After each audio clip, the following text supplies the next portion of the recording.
Olá pessoal, tudo bem? Vamos então retomando as nossas aulas acerca do mundo mágico do direito civil. Lembrando, obviamente, que nós estamos falando sobre responsabilidade civil, ainda dentro da introdução. Em introdução, eu fatiei ela, obviamente, em 3 tópicos para ser holístico, para ser mágico. A primeira parte, falamos justamente acerca de um conceito e explicamos, obviamente, responsabilidade jurídica, da qual temos como espécie a responsabilidade civil. Pontuamos por demais as classificações, foi o tópico 1.2, onde ventilamos a responsabilidade de forma contratual e aquiliana. Lembrando que a aquiliana pode ser uma responsabilidade subjetiva e objetiva. E derradeiramente, no tópico 1.3, onde nós nos debruçamos nesse presente momento, estamos falando dos elementos relacionados aí, obviamente, imprescindíveis, necessários, né, para a caracterização da responsabilidade civil.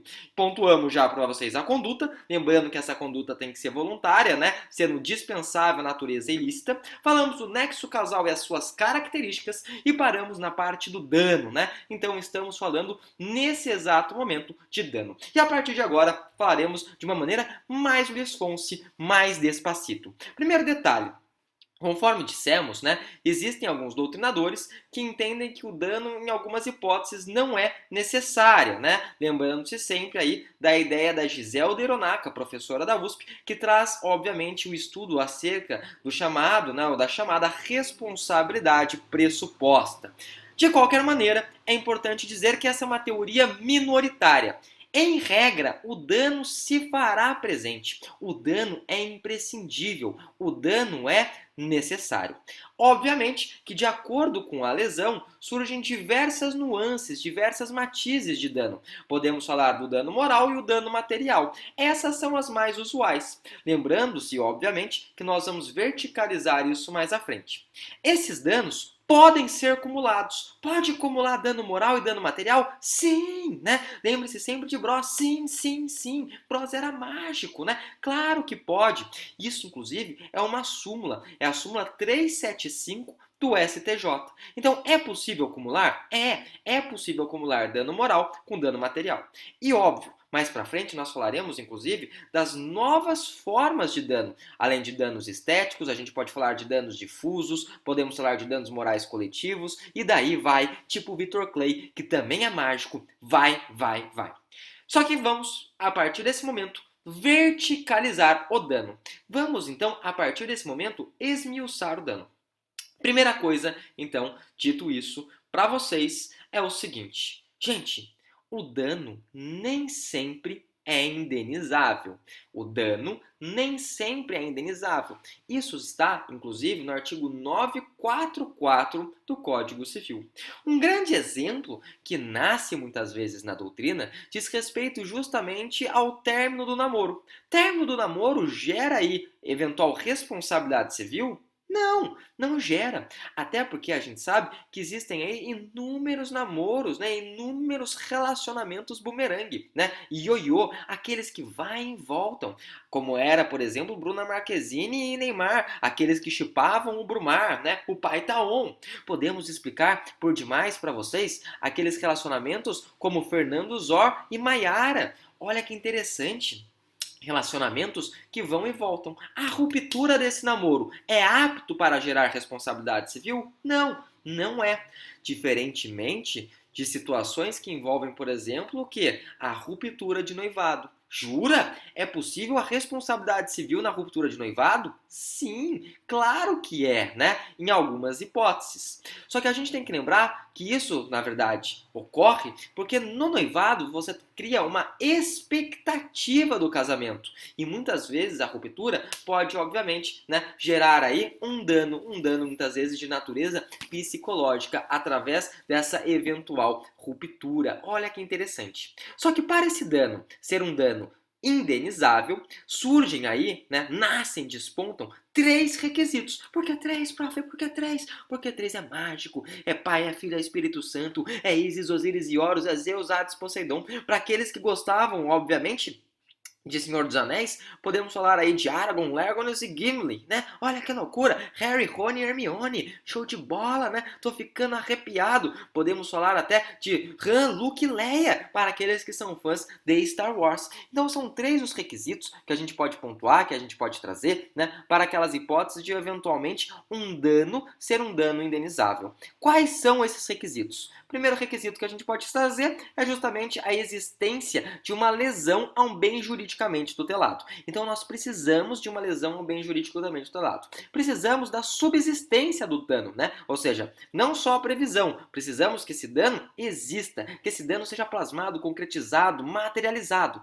E por demais, precisamos da certeza do dano. Certeza do dano? Certeza do dano. Esses são os 3 requisitos, então, não é isso? Ou seja, um bem tutelado, subsistência do dano e certeza do dano.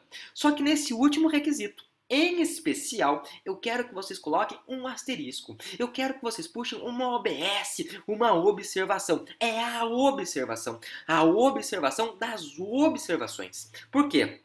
Quero que vocês, então, puxem um OBS dentro da certeza do dano. A seguinte observação: teoria da perda de uma chance. Teoria da perda de uma chance. Teoria da perda de uma chance é uma teoria, né, francesa chamada de perte d'une chance. Olha que interessante. Para essa teoria, em algumas situações, não é necessária a certeza do dano, né? Basta o quê? Basta uma grande possibilidade daquele dano, né, ter sido aí gerado, a grande possibilidade do dano ter sido materializado. Essa é a ideia da teoria da perda de uma chance. Muitas vezes ela fica mais perceptível, né, a olhos nus, ou seja, fica mais perceptível por intermédio de exemplos. Grande exemplo que a gente pode trazer. Na maratona da Grécia de 2004, né, Vanderlei Cordeiro ele estava ganhando a maratona. Ia ganhar a medalha de ouro, inclusive. Eis que do nada, né, desponta aí um irlandês que o abraça e atrapalha a sua prova, acarretando aí a sua terceira colocação. Inclusive, ele ganhou uma medalha diferente, né, uma medalha que poucos esportistas já receberam em razão desse fato, desse episódio. Mas seria possível o emprego da teoria da perda de uma chance? Claro que sim, né? Por quê? Porque, notem, apesar dele ter ganhado uma medalha, apesar dele ter ficado entre os 3 mais bem colocados, havia uma grande probabilidade de um evento melhor para ele, né? Qual evento melhor? A primeira colocação. Ó, que interessante. Essa teoria da perda de uma chance também é bastante utilizada, bastante empregada, quando a gente fala, por exemplo, da responsabilidade médica. Por quê? Porque um médico que tem a ciência, que tem um conhecimento, né, de melhores, obviamente, técnicas cirúrgicas, né? Técnicas cirúrgicas mais avançadas e adequadas, e mesmo assim não as utiliza em determinada situação, ele pode ser responsabilizado pela perda de uma chance. Por quê? Porque ele não trouxe, obviamente, né, um resultado mais satisfatório para aquele determinado cliente. Oh, que interessante! Outro exemplo, e esse mais dirigido para nós, para os causídicos, para os advogados. Sabiam que advogados que muitas vezes perdem prazo, não se atentam ao prazo, podem responder pela teoria da perda de uma chance? Não só podem, como devem, né? O grande exemplo que surgiu dentro desse Instituto da Perda de uma Chance, inclusive a primeira condenação no Brasil se deu por intermédio daquele programa, né, que passava no SBT, do Silvio Santos, o Show do Milhão, show do milhão. Né? Não sei se vocês lembram, existiam, né, 3 possibilidades de suporte, né, ou seja, para os universitários, para as cartas, né, e para a plateia, que sejam 3 porque era mágico. O que acontece? O indivíduo, quando ele chegou na última pergunta, na pergunta do milhão, né, perguntaram assim para ele: quantas palavras, né, enfim, possuem aí, no caso, né, a nossa frase esculpida na nossa bandeira, né, talhada na nossa bandeira. E ao invés de ser ordem e progresso, né, a pessoa computou ordem ou progresso, e a resposta era ordem ou progresso, ou seja, a quantidade de letras que continham, obviamente, a nossa frase. Não tinha nenhuma resposta certa para aquele indivíduo, nenhuma. O indivíduo, quando chegou em casa, ele notando, obviamente, essa situação, ele parou e falou assim, ó, what the fuck is this? Que bodega é essa, né? Não é possível, né? Ou seja, isso não existe, Padre Quevedo. E ele entrou justamente, né, com a teoria da perda de uma chance, buscando essa eventual indenização. Por quê? Porque, obviamente, ele teria aí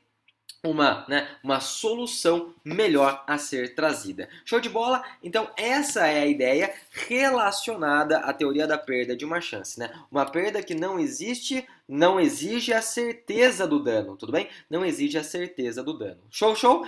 No próximo bloco, nós continuaremos falando da introdução relativa, obviamente, ao Instituto do Dano e pontuaremos alguns institutos muito interessantes, né? Como, por exemplo, o Instituto do Dano Reflexo, do Dano em Ré ipsa, dano indireto e até mesmo a medida, né, necessária para se aquinhoar aí essa eventual indenização de acordo com o artigo 944 do Código Civil. Até lá, deixo para vocês um forte abraço e excelentes estudos. Até mais, gente. Tchau, tchau.